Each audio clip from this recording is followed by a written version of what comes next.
Hi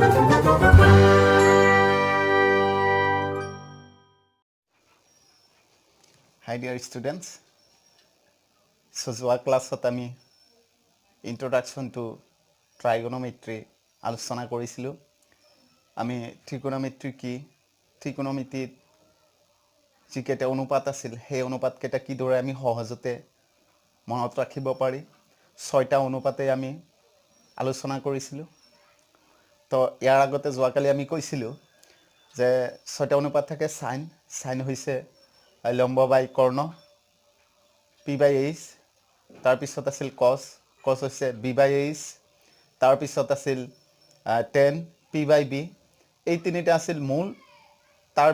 পিছৰ তিনিটা আমি ৰিচিপ্ৰকেল কৈছিলোঁ, এটা আনটোৰ ওলোটা, অৰ্থাৎ কছেক মানে সাইনৰ ওলোটা, যেনেকৈ সাইন p/h, কছেক হ'ল h/p। তাৰপিছত সেক আছিল কছৰ ওলোটা, কছ আছিল b/h, সেক আছিল h/b। একেদৰে কট আছিল টেনৰ ওলোটা, অৰ্থাৎ টেন পাইছিলোঁ আমি p/b, একেদৰে আমি কট পাইছিলোঁ b/p। তো এইখিনি মনত ৰখাৰ পিছত আজি আমি আৰু এখোজ আগুৱাই যাম। সেইখিনি হৈছে চোৱা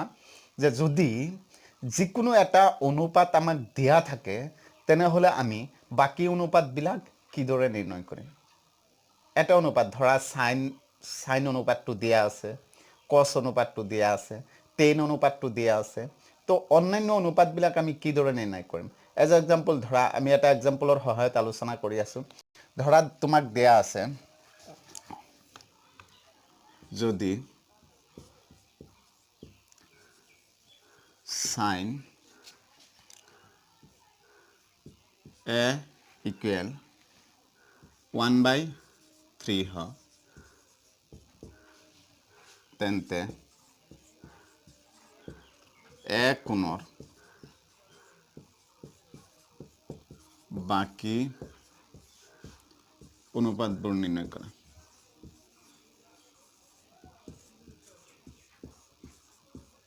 বাকী অনুপাতবোৰ নিৰ্ণয় কৰা। এইটো এটা ঠিক এনেকুৱা ধৰণৰ প্ৰশ্নবিলাক যে তোমাক যিকোনো এটা কোণ দিয়া, এটা অনুপাত দিয়া আছে, তুমি বাকী অনুপাতবিলাক কেনেকৈ নিৰ্ণয় কৰিব পাৰিবা।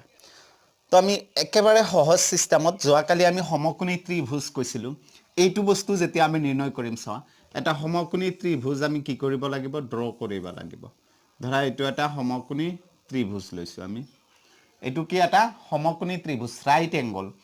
তো এই ত্ৰিভুজটোক আমি নাম দিছোঁ ধৰা ABC, যাৰ বি কোণটো হৈছে কি সমকোণ। তো ইয়াৰ আগতে চোৱা, তোমালোকে ত্ৰিভুজ চেপ্টাৰত ইয়াৰ আগৰ ক্লাছবিলাকত পাই আহিছিলা পাইথাগোৰাছৰ উপপাদ্য। তাৰপিছত তোমালোকে পাইছিলা পাইথাগোৰিয়ান ট্ৰিপ্লেট। তো পাইথাগোৰিয়ান ট্ৰিপ্লেট হ'ল ধৰা x, y, z।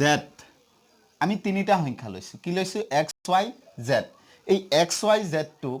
তেতিয়াই পাইথাগোৰিয়ান ট্ৰিপ্লেট বুলি কোৱা হ'ব যেতিয়া এইটো স্কোৱাৰ ইকুৱেল এই দুটাৰ স্কোৱাৰৰ সমান হ'ব। অৰ্থাৎ তিনিটা সংখ্যা যদি দুটাৰ বৰ্গৰ সমষ্টি তৃতীয়টো বৰ্গৰ সমান হয় তেনেহ'লে সেই তিনিটাক কোৱা হয় পাইথাগোৰিয়ান ট্ৰিপ্লেট। অৰ্থাৎ এ বি চি তেতিয়াই পাইথাগোৰিয়ান ট্ৰিপ্লেট হ'ব যেতিয়া A square equal B square plus C square. তো ইয়াত যে কেৱল এ স্কোৱাৰেই হ'ব তেনেকুৱা নহয়, কেতিয়াবা এনেকুৱাও হ'ব পাৰে B square equal A square plus C square, নাইবা C square equal B square plus A square, এনেকুৱাও হ'ব পাৰে। টোটেল কথা হ'ল যে তিনিটা সংখ্যা যিকোনো দুটাৰ বৰ্গৰ সমষ্টি যদি তৃতীয়টোৰ বৰ্গৰ সমান হয় তেতিয়াহ'লে সিহঁত হ'ব কি পাইথাগোৰিয়ান ট্ৰিপ্লেট। তো এইখিনিয়ে আমি যেতিয়া ধৰা এই সমকোণী ত্ৰিভুজটোৰ কথা ক'ম, পাইথাগোৰাছৰ উপপাদ্য আমি পাইছিলোঁ কি যে কৰ্ণ square equal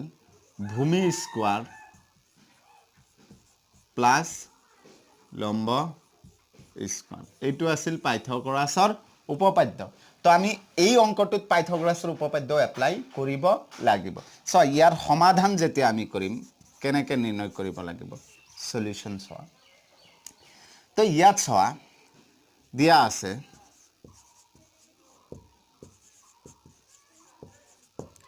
sign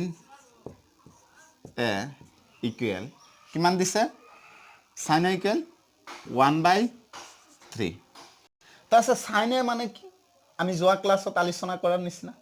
sin a মানে হ'ল p/h ইকুৱেল কিমান পাম আমি 1/3 আচ্ছা এইটো ত্ৰিভুজত এ এংগল সাপেক্ষে এ বি চি ত্ৰিভুজত এংগল এ সাপেক্ষে পি কোণটো হ'ব আমি কি কৈছিলোঁ লম্ব যি কোণটো দিয়া থাকে সেই কোণৰ সন্মুখৰ বিপৰীতে যিটো বাহু থাকে সেইটো কি লম্ব তো এ কোণ দিছে এৰ বিপৰীতে কি আছে বি চি আছে না তো বি চি হ'ল লম্ব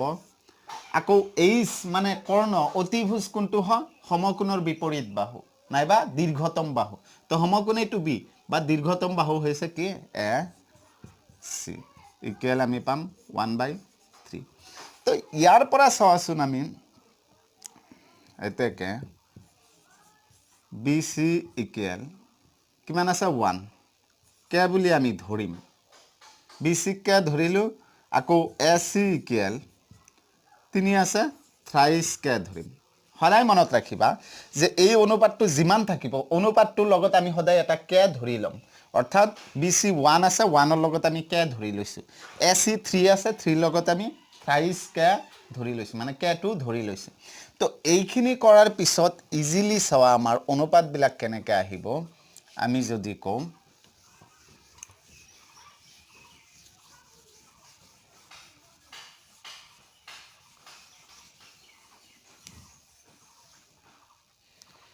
চোৱা এবাৰ আমি যদি ইয়াত কেৱল কি পাইছোঁ আমি এইটো ধৰা বি এই এ এংগল সাপেক্ষে এইটো হ'ল পি তাৰপিছত এ চি হ'ল এইচ ইয়াত পি আৰু এইচটোহে আমি পাইছোঁ তো আমাৰ বাকীবিলাক অনুপাত যেতিয়া আমি নিৰ্ণয় কৰিম এ কোণৰ ধৰা চাইনত পি আৰু এইচ লাগে কছত বি আৰু এইচ লাগে তো বিটোতো আমাৰ ইয়াত নাই টেনতো বি লাগিব অৰ্থাৎ আমাক যদি আমি আটাইবিলাক অনুপাত যদি নিৰ্ণয় কৰিব যাওঁ তেনেহ'লে আমাৰ তিনিটা বাহুৱেই লাগিব প্ৰয়োজন হ'ব চ' আমি তিনিটা বাহুই ওলাই ল'ব লাগিব ইয়াত যিহেতু দুটা বাহু আমি পাইছোঁ 3 নম্বৰ বাহুটো আমি উলিয়াম পাইথাগোৰাছৰ উপপাদ্য মতে চোৱা আমাক লাগে কি বি চি দিয়া আছে এ চি দিয়া আছে তো আমি যদি পাইথাগোৰাছৰ উপপাদ্যটো লিখোঁ বি চি স্কোৱাৰ প্লাছ এ বি স্কোৱাৰ ইকুৱেল কি আছিল কৰ্ণ স্কোৱাৰ এ চি স্কোৱাৰ তো ইয়াৰ পৰা চোৱা আমাক লাগে কোনটো আমাক কিন্তু বি চিও দিয়া আছে এ চিও দিয়া আছে এ বিটো লাগে A B square equal A C square minus B C square তো এইবাৰ আমি কি ল'ম A B equal root over A C square minus B C square এইবাৰ মান বহাই দিয়া তুমি এ চি কিমান পাইছোঁ 3k square minus B C কিমান পাইছোঁ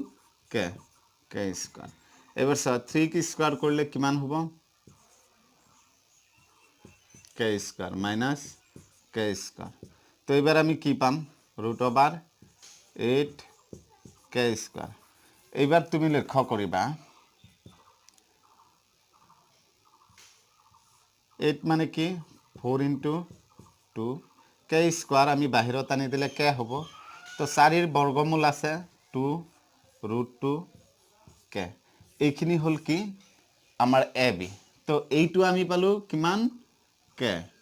এইটো পালোঁ কিমান 3k এইটো পালোঁ কিমান 2 √2 কে তিনিটা বাহু পাই গৈছোঁ এতিয়া তিনিটা বাহু অৰ্থাৎ এনেকুৱা যদি প্ৰশ্ন থাকে যিকোনো এটা অনুপাত দিয়া আছে বাকী অনুপাতবিলাক নিৰ্ণয় কৰিব লাগে তেনেহ'লে আমাৰ প্ৰথম কাম হ'ব কি আমি তিনিটা বাহুৱে ওলাই ল'ব লাগিব দুটা বাহুটো দিয়াই থাকিব থাৰ্ড যিটো বাহু থাকিব সেই বাহুটো আমি ওলাই ল'ব লাগিব যেনেকৈ ইয়াত উলিয়াই লৈছোঁ কিহৰ সহায়ত পাইথাগোৰাছৰ উপপাদ্যৰ সহায়ত তো ইয়াৰ পিছত আমি বাকী অনুপাতবিলাক উলিয়াই দিম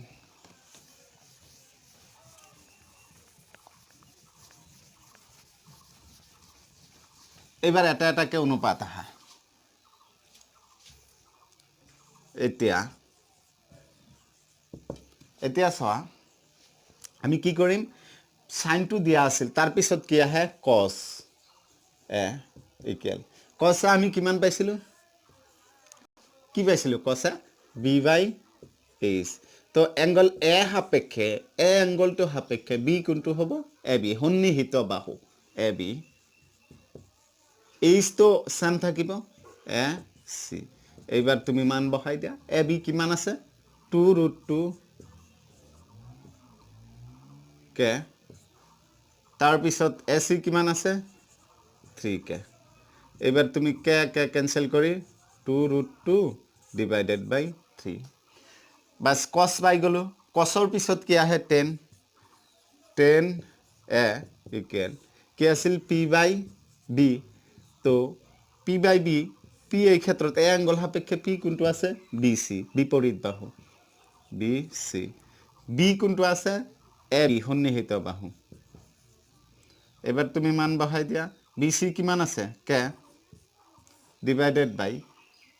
ab কিমান পাইছো 2√2 কে এবাৰ কে কে ক্যান্সেল যোৱাৰ পিছত থাকিব কি 1/2√2 বাস এইটো আহি গল 10 এর মান তাৰ পিছত আমি একেদৰে আগবাঢ়ি যাই থাকিম বাকি বিলাক 10 এর পিছত কি লিখিম cosec